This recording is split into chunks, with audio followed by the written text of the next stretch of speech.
Good evening, welcome to my channel, welcome to my new another blog. আপনারা সকলে কেমন আছেন? আমি খুব ভালো আছি। চলে এলাম আর একটি নতুন ব্লগ নিয়ে আপনাদের সাথে শেয়ার করবো বলে। বন্ধুরা, আমাদের এখানে মেলা বসেছে, তো মেলায় আমরা ঘুরতে এসেছি। আমি আর ছোট বোন আমরা তিনজনে মিলে এসেছি। এর আগে মেজো বোন আসছিল, তার সাথেও এসেছিলাম। নীলও বাড়িতে আছে, তো ভাবলাম আমরা সবাই মিলে চলে যাই একবার। তো মাকে অনেকবার বললাম, কিন্তু মা এলো না। মার অত একটা পছন্দ না এসব মেলা টেলা ঘোরাঘুরি, তো এই জন্যই আর কি আমরা সবাই মিলে চলে এসেছি। আর এখানে ফার্স্টেই কিন্তু ঢুকেই একটা আচারের দোকান রয়েছে। এটা কলকাতা থেকে এসেছে আচারগুলো। আর এই যে আমলকিটা দেখতে পাচ্ছেন, এটা কিন্তু আমলকির আচার, খেতে ভীষণই টেস্ট। এখানে যে মেলাটা বসেছে এটা কিন্তু ভুটনিসদের জন্যই আর কি মেলাটা বসানো হয়। একটা উৎসব আছে, লোসার উৎসব, তো সেই উৎসবের জন্যই এই মেলাটা বসানো হয়।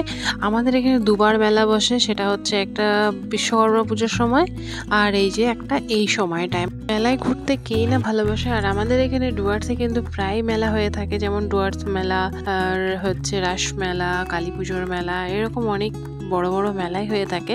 তো এটা আমাদের এখানে যেটা বসেছে এটা তো অনেকটাই ছোট, কিন্তু কালী পুজোর সময় যে মেলাটা বসে ওটা কিন্তু আমার খুব ভালো লাগে। তো যাই হোক, 2-3 বছর ধরে কিন্তু মেলা ঘোরা হয়নি আমার। তো এবারে চেষ্টা করব কালী পুজোর সময় বাড়িতে আসার, আর যদি মেলা ঘুরতে পারি আর কি। তো এখন আমরা ভিতর দিকে একটু চলে যাচ্ছি।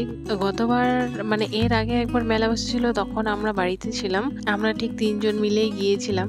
তো মেলাতে গিয়ে আমরা 3 জনেই নাগরদোলাতে চড়েছি। নাগরদোলা বলতে আমার তো এত ভয় লেগেছিল, সেই পর থেকে আমি আর কান ধরেছি যে আমি আর কোনো দোলনাতেই চড়বো না। সত্যি এত ভয় লাগে। ছোটবেলাতে কত দোলনাতে চড়তাম, এতটা ভয় লাগতো না, বাট এখন জানি না কেন এত ভয় লাগে আর কি, মানে ভীষণই ভয় লাগে। আর সত্যি আমি আর কোনোদিনই চড়বো না। তারপর আমাদের এখানে সব থেকে মানে এটা একবার নতুন এলো, এই যে কাঠের ফার্নিচারের যে দোকানটা দেখতে পাচ্ছেন, খুব সুন্দর সুন্দর জিনিস ছিল সেখানে, আর একটু কম দামি ছিল। দেখুন যে সোফা সেটগুলো আছে সবগুলোই টিক কাঠের, মানে সেগুন কাঠের তৈরি আর কি। এখানে অনেক জিনিসই সেগুন কাঠ আর আকাশবাণী কাঠের তৈরি আছে। আর দেখুন ডিজাইনগুলো কত সুন্দর, মানে এই যে ছোটো ছোটো কারুকার্যগুলো, এগুলো কিন্তু খুব সুন্দর লাগছে এখানে দেখতে।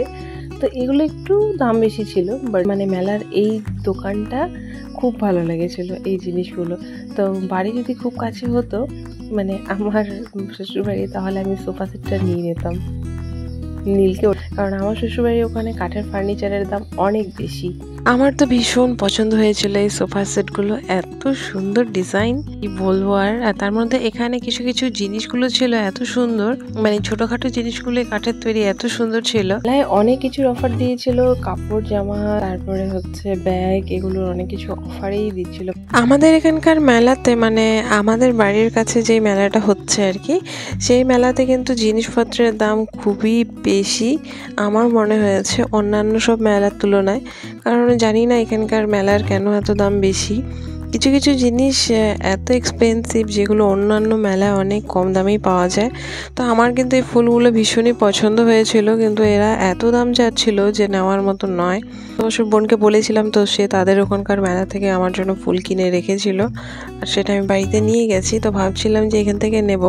প্রত্যেকটা জিনিসই খুবই দাম ছিল, বাট শুধু আমাকে ফার্নিচারটা একটু কম দাম লেগেছে আর কি। মানে কম দাম বলতে ঠিকঠাক দাম যাচ্ছিল, যে এরকম দাম নেয় ফার্নিচারে সেই হিসেবেই দামটা যাচ্ছিল। তারপর আমরা চলে এলাম এই যে পানের দোকানে, আমার ফেভারিট। এটা তো আমাকে মেলাতে এলে খেতেই হবে। আমাদের উত্তরবঙ্গে কিন্তু মেয়ে বলেন ছেলে বলেন প্রচুর পান খায়, সবাই অনেক পান খায় আর কি। তো আমি তো পান খেতে খুবই ভালোবাসি, তাই বলে জর্দা পানটা খেতে পারি না, খাইও না, কোনোদিন খাইনি। মিষ্টি পান কিন্তু আমার ভীষণ প্রিয়। তো এই যে এখানে চলে এলাম, মিষ্টি পান সাজাচ্ছে। তো বলে দিলাম আর কি মিষ্টি পান আমাদের জন্য বানাতে, আর আমাকে একটু বেশি করে মিষ্টি দিতে। তো যে কাকুটা ছিল আর কি, সে অনেকগুলো মিষ্টি দিয়ে আমার পানটা বানিয়ে দিয়েছিল। আর নীল তো জর্দা পান খায়, আর বোনও মিষ্টি পানই খাবে। দেখুন এখানে কত রকমের মিষ্টি রয়েছে। আমাদের শ্বশুরবাড়ির ওখানে কিন্তু এরকম মিষ্টি দিয়ে পান পাওয়া যায় না, সেখানে বাড়ি এলেই আর কি খাওয়া হয়। আর আমাদের উত্তরবঙ্গে আপনি সব জায়গাতেই এরকম পান পেয়ে যাবেন। মিষ্টি পানটা বিশেষ করে, মিষ্টি পান বা জর্দা পান তো পাবেনই, কিন্তু মিষ্টি পানটা আপনি এই মিষ্টি পানটা সব জায়গাতেই পেয়ে যাবেন।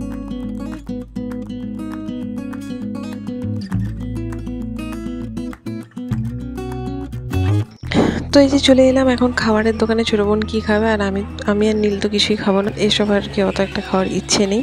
এখানে মেলাতে মোমো, চাউমিন আর এগ রোল এসবই কিছু পাওয়া যাচ্ছিল, বেশি কিছু খাবারের দোকান ছিল না। আর ফুচকাও ছিল, তো ফুচকাটাও অত একটা টেস্টি নয়, সেজন্য আমি খাবো না। তো বোন এখানে এগ রোল খাচ্ছে, আর কি বলে আমি যাওয়ার পথে বাইরে থেকে মিষ্টি নিয়ে নেব। আমরা দুজনে দাঁড়িয়ে দাঁড়িয়ে কথা বলছি, বোন সেখানে খাচ্ছে আর কি। আর এখানে অনেক ধরনের দোলনা এসেছিল, বাচ্চাদেরও অনেক কিছু খেলার এসেছিল, কিন্তু খাবারের দোকান বিশেষ কিছু ছিল না। আর মেলার যে মোমো, চাউমিন এগুলো খুব একটা ভালো হয় না, ফাস্ট ফুড, সেটা আপনারাও জানেন আর কি। তো এই যে এখন আমরা ফিরে যাচ্ছি বাড়িতে, ঘোরাঘুরি হয়ে গেছে। তো আজকের মতো ব্লগটা এখানেই শেষ করছি। ভালো থাকবেন, সুস্থ থাকবেন, চলে আসবো একটি নতুন ব্লগ নিয়ে। আজকের মতো বাই বাই। ভালো লাগলে লাইক, শেয়ার, কমেন্ট করবেন।